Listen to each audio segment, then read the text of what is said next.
Opening scene whiteboard animation with title text.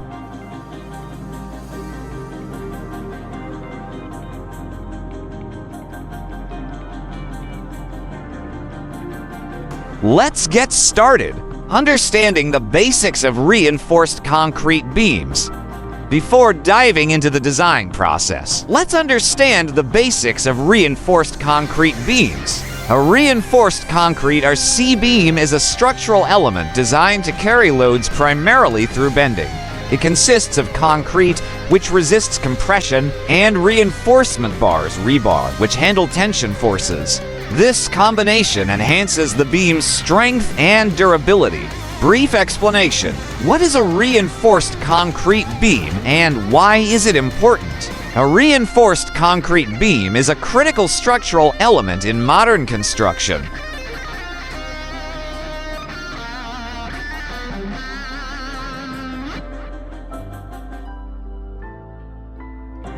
Without reinforced concrete beams, structures would be prone to bending and cracking under pressure, leading to failure. Importance of reinforced concrete beams. Our C-beams play a vital role in construction for several reasons. Strength and durability. The combination of concrete and steel reinforcement makes beams resistant to bending, shear, and torsion forces. Load distribution. Beams transfer loads from slabs and other structural elements to columns and foundations, ensuring stability. Versatility. Our C-beams are used in various structures, including residential buildings, commercial complexes, bridges, and industrial facilities. Cost-effective and sustainable. Reinforced concrete is widely available, durable, and requires minimal maintenance, making it a cost-efficient solution for construction. Types of reinforced concrete beams show different beam types like simply supported, continuous, and cantilever beams. Reinforced concrete beams can be classified based on support conditions and load distribution. Common types include simply supported beams, supported at both ends with loads applied along the span. Continuous beams, supported at more than 2 points, providing enhanced strength. Cantilever beams, fixed at one end and extending freely, often used in balconies and overhangs. Load transfer mechanisms show force distribution diagrams. Our C-beams transfer loads from slabs and other structural elements to columns and foundations. The load creates bending moments and shear forces, which are countered by appropriately placed reinforcement. Materials used. Concrete and steel reinforcement must meet is 456 to 2000 standards. Concrete grades like M20 or M25 are commonly used, while high-strength steel bars Fe500 or Fe550 ensure structural integrity. Key materials used in reinforced concrete beams. The structural performance of a reinforced concrete beam depends on the quality and selection of materials used. The key materials include concrete, acts as the main compression-resistant material. It is a mixture of cement, sand, aggregate, and water. The commonly used concrete grades for beams are M20, M25, and M30, providing varying levels of strength. Steel reinforcement rebar. Reinforcement bars are embedded within the concrete to withstand tensile forces. Commonly used steel grades include Fe415, Fe500, and Fe550, ensuring high strength and ductility. Cement binds the aggregate and sand together, forming a solid structure. Ordinary Portland cement OPC and Portland pozzolana cement PPC are widely used in reinforced concrete construction. Aggregates, coarse and fine aggregates provide bulk and stability to the concrete mix. Crushed stone and sand are typical choices, ensuring proper compaction and strength development. Water, essential for the hydration of cement, which leads to concrete hardening. The water-cement ratio must be carefully controlled to achieve the desired workability and strength. Add mixtures. Chemical additives are sometimes added to improve concrete properties such as workability, setting time, and durability. Superplasticizers, retarders, and accelerators are commonly used based on project requirements. Show visuals of different types of reinforced concrete beams and their applications. Show images or diagrams of different beam types in real-world applications. Now, let's look at some real-world examples of different types of reinforced concrete beams and where they are used. Simply supported beams, commonly found in residential and commercial buildings. These beams span between two supports and bear uniform or point loads.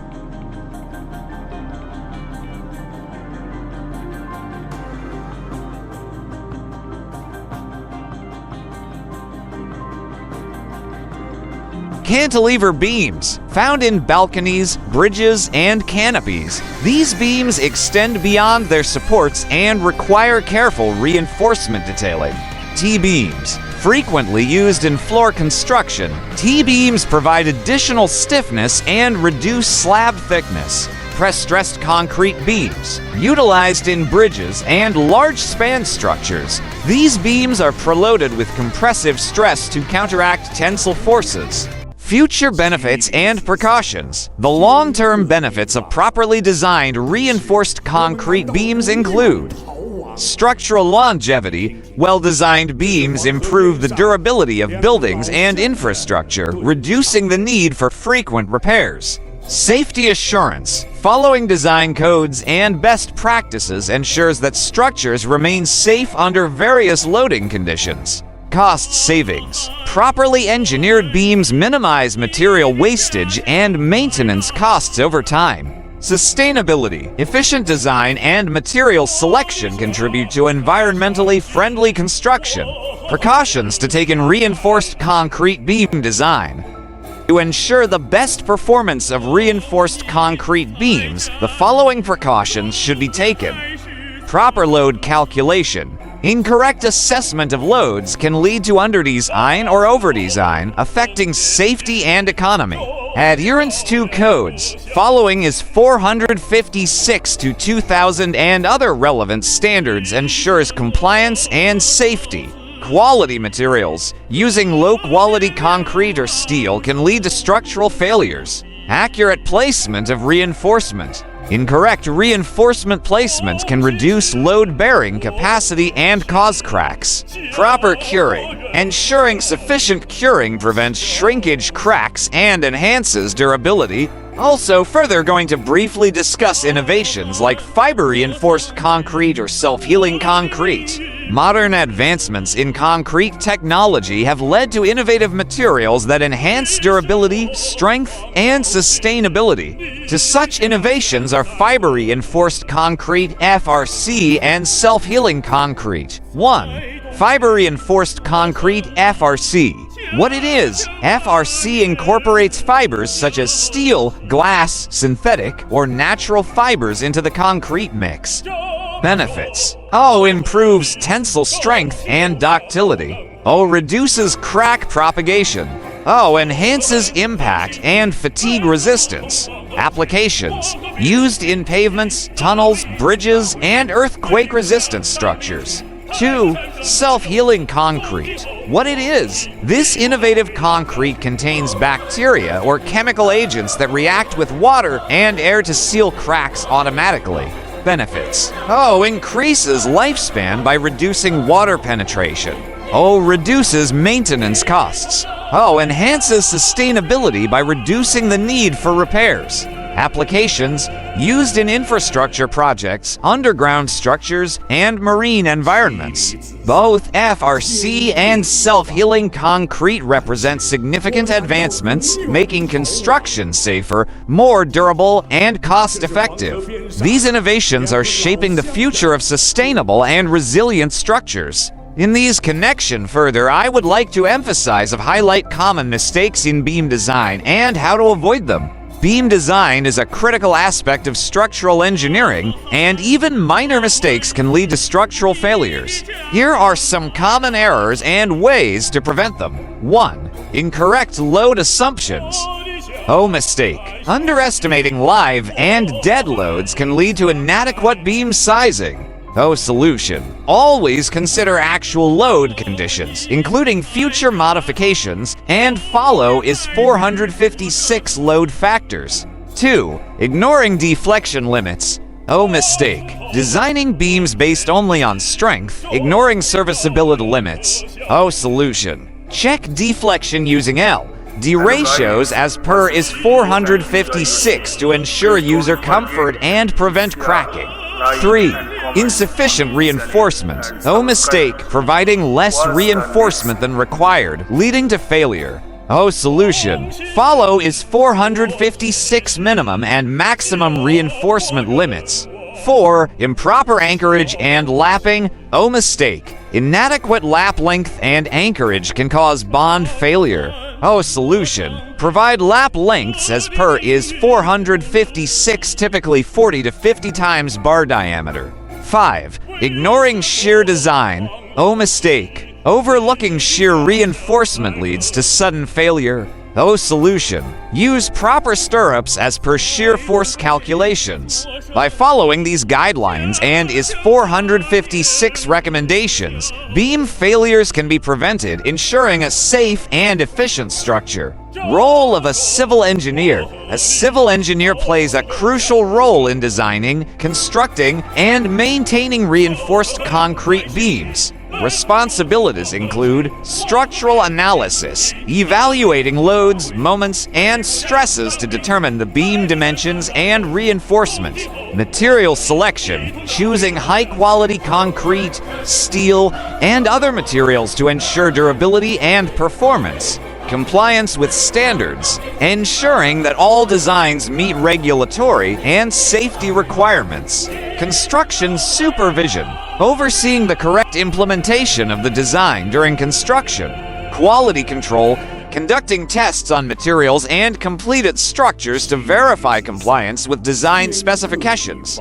Conclusion: that's how you design a reinforced concrete beam from scratch. If you found this useful, like, share, and subscribe to Civil Engineering Edge for more insights. Stay tuned for more practical civil engineering insights. Let us know in the comments what topics you'd like us to cover next and which topics should we cover next in structural design. Let us know in the comments. See you in the next video.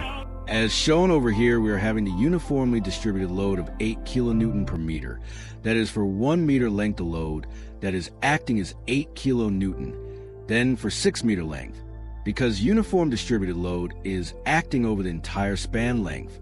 So for 6 meter length of load that is acting as 8 into 6, that is 48, and it will be acting at the center of the 6 meter length, that is at 3 meter. So first we'll convert this UDL into a point load. So 8 into 6, that is 48, and acting at the center of 6 meter length, that is 3 meter.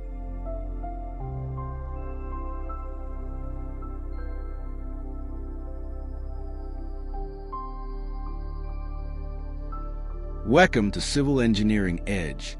These bottom bars extend between columns and feature 90-degree hooks at their ends for secure anchoring. Reinforcement plays a crucial role in concrete beams as it's responsible for resisting tension forces, increasing compression capacity, improving ductility, and reducing long-term deflections in the concrete. Moreover, reinforcement is essential to prevent concrete from cracking due to shear stresses, shrinkage, and temperature differences. In this video, we will discuss the typical methods of reinforcing concrete beams. First of all, we will explore how reinforcement is distributed in a single span beam. Afterward, we will shift our focus to multi-span or continuous beams. In a single span beam, we begin with bottom reinforcement, which serves to counteract bending stresses and prevent tension cracks at the beam's lower section, where concrete is vulnerable to tension. These bottom bars extend between columns and feature 90-degree hooks at their ends for secure anchoring. If the design calls for it, additional reinforcement can be added in subsequent layers above the bottom layer. Following that, we examine top reinforcement, which also extends between columns and incorporates 90-degree hooks for anchoring. Top reinforcement is vital for resisting bending stresses at the beam support points if necessary. Extra reinforcement can be introduced in the second layer below the top layer, usually extending by 1/4 of the span length from the column's face, or as dictated by the design. Now let's delve into stirrups or transverse reinforcement, critical for withstanding shear stresses and keeping the longitudinal reinforcement in place. Stirrups prevent shear, flexural, and torsional cracks that occur at 45-degree angles to the main beam axis and enhance the shear strength of concrete. Stirrups are usually closely spaced near the beam support points where the shear forces are maximum. However, in cases mandated by the design, closely spaced stirrups can be distributed along the entire span of the beam. Stirrups come in various configurations depending on the number of legs and whether they are open or closed looped. Additionally, the hook angle can vary based on design requirements, typically being 180 degree, 135 degree, or 90 degree. That concludes our discussion on single-span beam reinforcement. Next, we will explore how reinforcement is implemented in multi-span or continuous beams. In multi-span or continuous beams, the approach to bottom reinforcement, top reinforcement, and stirrups is almost similar to that of single-span beams, except for the intermediate junctions. At these points, top and bottom reinforcement may extend into adjacent spans as dictated by the design. Usually additional top bars extend by 1/4 of the span length into the neighboring beam. That's all. Hello guys, welcome to Civil Engineering Edge. Here in this video, I will tell you the different types of shear failure in beam. When we construct a beam, then beam can fail in different ways. So here I will tell you in how many ways a beam can fail. So there are three types. Basically, there are three types of failure in beam.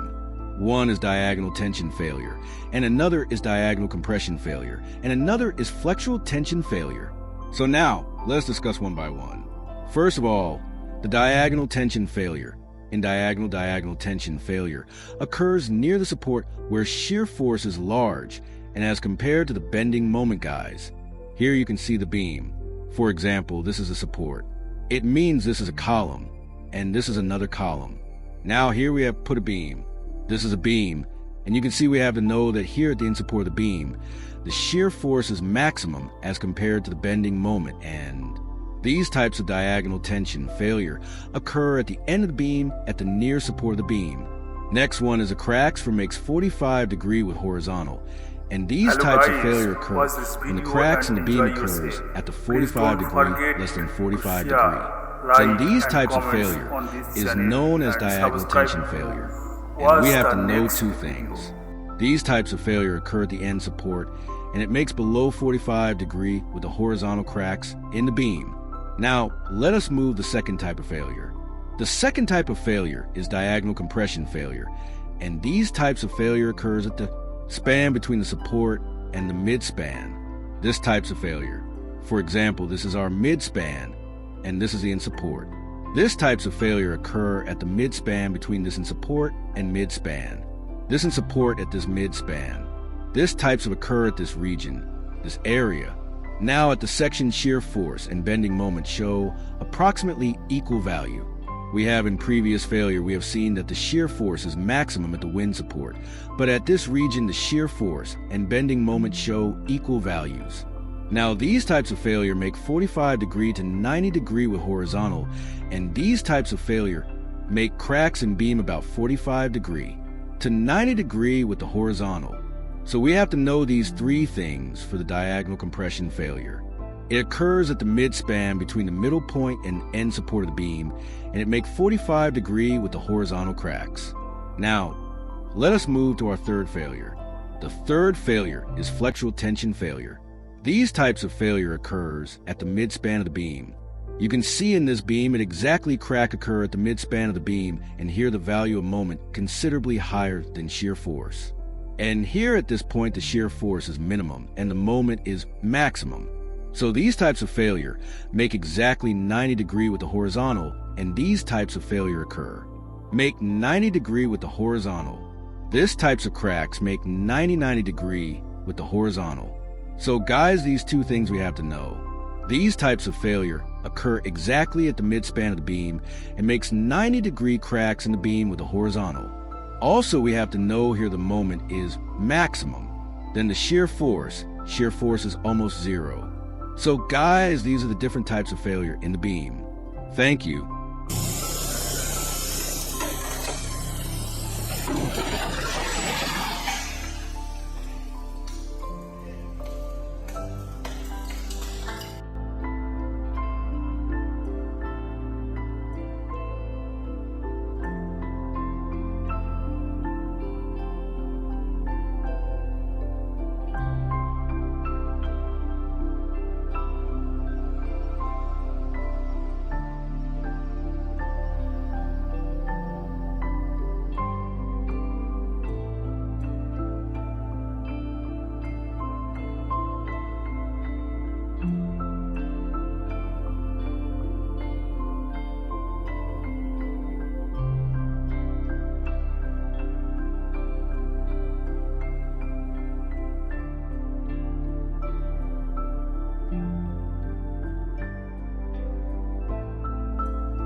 Hello guys, watch this video and enjoy yourself. Please don't forget to share, like and comments on this channel and subscribe to watch the next video.